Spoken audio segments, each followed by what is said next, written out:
अस्मद्गुरुभ्यो नमः। अस्मत्परमगुरुभ्यो नमः। अस्मत्सर्वगुरुभ्यो नमः। श्रीमते रामानुजाय नमः।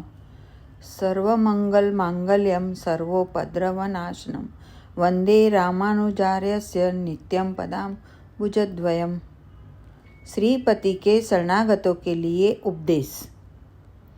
श्री लक्ष्मी जी से भगवान श्री लक्ष्मी नारायण जी वर्णन कर रहे हैं।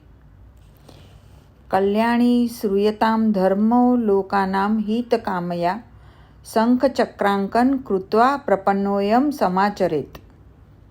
हे कल्याण मूर्ति श्री लक्ष्मी जी, लोक के हित कामना से शरणागतों का धर्म मैं आपसे कह रहा हूँ, उसको आप प्रेम से श्रवण करिए। शंख चक्र लेने के बाद प्रपन्न भागवतों को क्या करना चाहिए, जीवन पर्यंत किस तरह समय बिताना चाहिए, उसको भली भांति आगे वर्णन करता हूँ। ध्यान देकर सुनिए। श्री गुरुं पर्या भक्तया सेवमानो निरंतरम तत्कृपां भावयेद विद्वानात्मनो विनिवृतये। सबसे पहले प्रपन्न शरणागतों का यही परम धर्म है कि अपने श्री गुरु महाराज की अत्यंत प्रेम भक्ति पूर्वक निरंतर सेवा किया करे। ऐसी निष्कपट सेवा करे जिससे वे सदा अपने पर प्रसन्न रहे। यह शास्त्रों से निर्णय की हुई बात है कि जिस शिष्य के ऊपर श्री गुरु महाराज की हृदय से कृपा हो जाएगी, उसके लिए मंत्र मंत्रार्थ सब शास्त्रों का रहस्य थोड़े ही परिश्रम से बहुत जल्दी समझ में आ जाएगा। श्री गुरु भक्त महानुभावों के लिए जन्म मरण चक्र से छूट जाना एवं परमपद मिल जाना यह अत्यंत सरल बात है। जो लोग श्री गुरु महाराज के श्री चरणों को सादर अति प्रेम सहित अत्यंत श्रद्धापूर्वक ध्यान स्मरण किया करते हैं, उनके हृदय में दिव्य दृष्टि प्राप्त होती है। श्री गुरुपद नखमणि गण ज्योति सुमिरत दिव्य दृष्टि ही होती। यह शरणागत प्रपन्नों के लिए शिक्षा है, क्योंकि यहाँ शरणागत प्रपन्नों का प्रकरण है। इससे इस प्रकरण में जिन श्री गुरु महाराज का विषय चल रहा है वह वो है जिन्होंने निर्हेतु कृपा पूर्वक यह समझाया है कि सब वेद उपनिषद इतिहास पुराण इन सबों का सारांश भाग श्री भगवान की शरणागति है। अर्थात इस जन्म के अंत में जिसको संसार बंधन से छूटकर अर्चिरादि मार्ग से जाकर सप्तावरण को उल्लंघन करके श्री बिरजा नहाकर दिव्य परम पद में जाकर सदा के लिए श्री लक्ष्मीकांत भगवान की नित्य सेवा पाकर असीम आनंद लेने की अवश्य चाहना हो, तो उन्हें चाहिए कि भगवान श्रीपति के सिवाय अन्य देवताओं को बिल्कुल त्याग कर भगवान श्रीकांत की निर्हेतु कृपा के सिवाय अन्य उपायांतरों को जड़ी मूल से छोड़कर श्री हरि की नित्य सेवा के अतिरिक्त इतर प्रयोजनांतरों को अपने प्यारे परमात्मा से सदा के लिए कभी कुछ भी चाहना न कर श्री लक्ष्मीपति भगवान ही इस संसार चक्र से छुड़ाकर अपनी नित्य सेवा में शरीरांत में अवश्य कृपा कर ले जाएंगे। इस बात को भली भांति समझकर श्रीमन नारायण भगवान की सिर्फ निर्हेतु कृपा का दृढ़ व्यवसाय पूर्वक पूर्ण भरोसा रखता हुआ उन्हीं की सेवा पूजा श्रवण कीर्तन स्मरण पाठ ध्यान वंदन आदि में समय बिताता हुआ अंत तक रहना चाहिए। इस प्रकार कृपा पूर्वक समझाकर जिन्होंने पंच संस्कार पूर्वक श्री शरणागति मंत्रों का उपदेश दिया है तथा दृढ़ अध्यावसाय पूर्वक जिन्होंने श्री भगवान के शरणागति मार्ग पर परिस्थिति कराया है, उन्हीं श्री गुरु महाराज का यहाँ प्रसंग है, ऐसा जानना चाहिए। श्री गुरु जी से मिला हुआ जो गुरु परंपरा और मंत्र हैं, उसको अवश्य कंठस्थ कर लेना चाहिए, उसका अर्थ भी अवश्य सीख लेना चाहिए और उसका सदा अनुसंधान करते रहना चाहिए। लापरवाही से यदि ऐसा न करे तो एक प्रकार से गुरु का अपमान होता है। शरणागत शिष्यों को सुबह उठते ही अपने श्री गुरु महाराज का ध्यान करते हुए एक साष्टांग अवश्य करना चाहिए।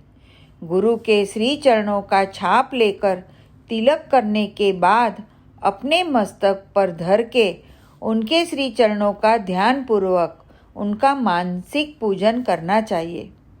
उनसे दिया हुआ जो उद्वपुंड्र तिलक है, उसको सदा धारण करते रहना चाहिए, कभी उसकी निंदा नहीं सुननी चाहिए।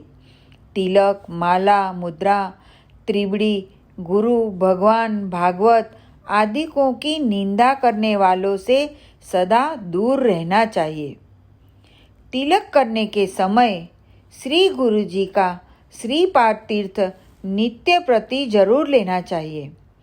श्री गुरु जी का चित्रपट दर्शन सेवा के लिए अवश्य रखना चाहिए। यदि वे अपने स्थान पर आवे तो शक्ति के अनुसार अत्यंत श्रद्धापूर्वक अन्न, वस्त्र, द्रव्यादिकों से भली भांति सेवा करनी चाहिए। जैसी चाहिए वैसी सेवा हमसे नहीं हो रही है, इस बात का मन में पछतावा करना चाहिए। अच्छे पात्र में उनका श्री चरण धोकर चंदन पुष्प चढ़ाना चाहिए। फिर आरती करके लंबी साष्टांग दंडवत करना चाहिए। फिर प्रेम से चरणामृत लेना चाहिए।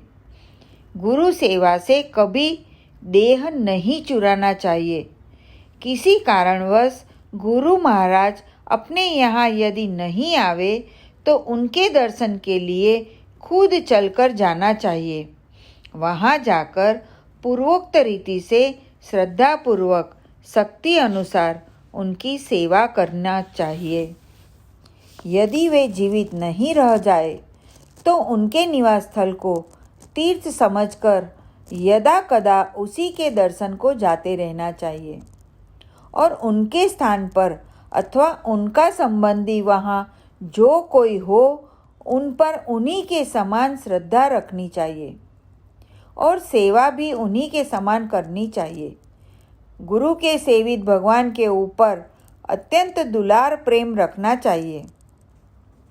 उस भगवान के आरामी की तरफ लक्ष्य रखना चाहिए। गुरु स्थान पर जाकर मान अपमान को त्याग कर रहना चाहिए। गुरु के अथवा गुरु संबंधियों के द्वारा अपना मान कराने का ख्याल नहीं रखना चाहिए। गुरु स्थान पर जाकर अपने जरिए से गुरु और गुरु संबंधियों को तकलीफ न होने पावे, ऐसा ख्याल रखना चाहिए। गुरु से अथवा गुरु संबंधियों से अपनी सेवा कराने का कभी भी विचार न रखना चाहिए। गुरु की अथवा गुरु संबंधियों की साधारण से साधारण सेवा करने में भी न तो संकुचित होना चाहिए, न तो अपना अपमान समझना चाहिए। जैसे कि गुरु का खड़ाऊ जूता उठाने का मौका पड़े तो उसमें ग्लानि न करके अपना सौभाग्य समझना चाहिए। गुरु के समीप गुरु स्थान में झाड़ू लगानी पड़े तो स्पर्शास्पर्श का विचार न करना चाहिए।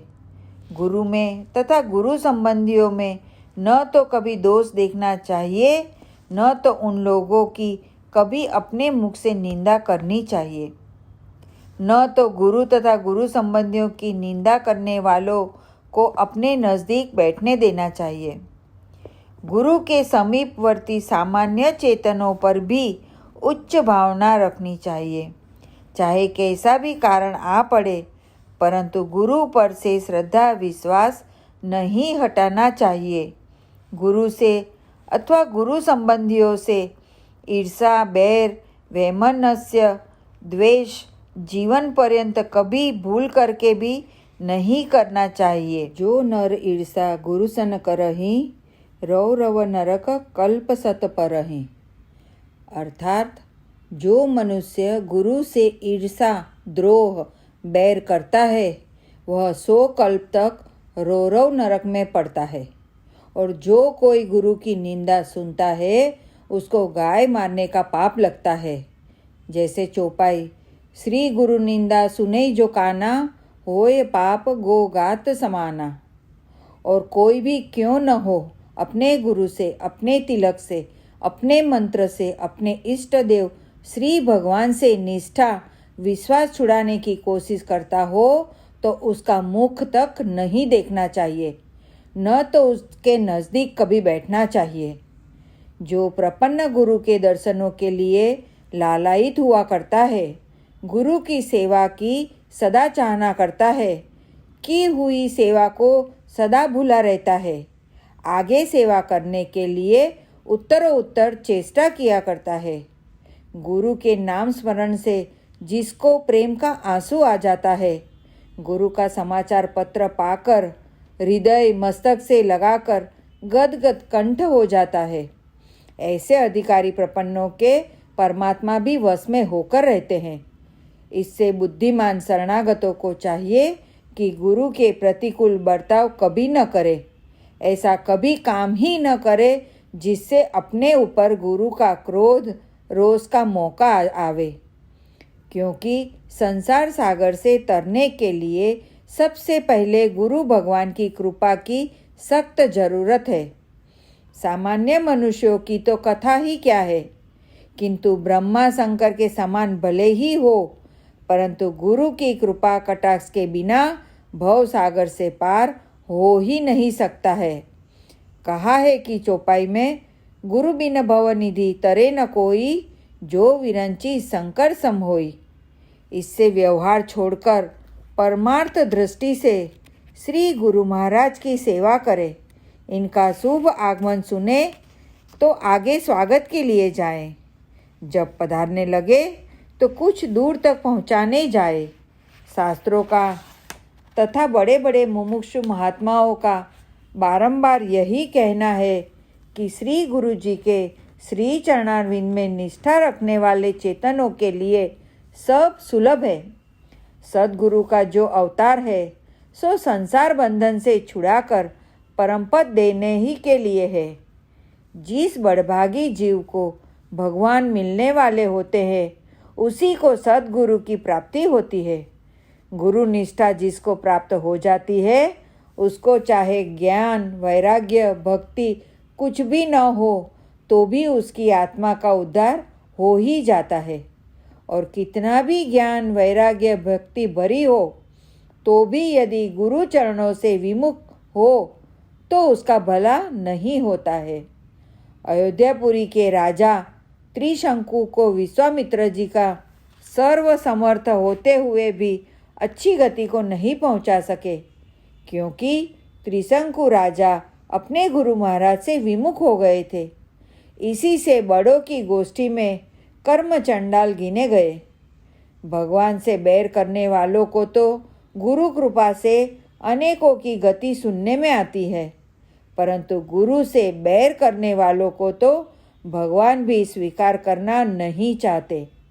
इसीलिए अपने आत्मा का कल्याण चाहने वाले सच्चे मुमुक्षुओं को चाहिए कि श्री गुरु महाराज की कृपा संपादन करने के लिए अत्यंत श्रद्धा भक्ति पूर्वक सदा श्री गुरु चरणों की सेवा किया करें।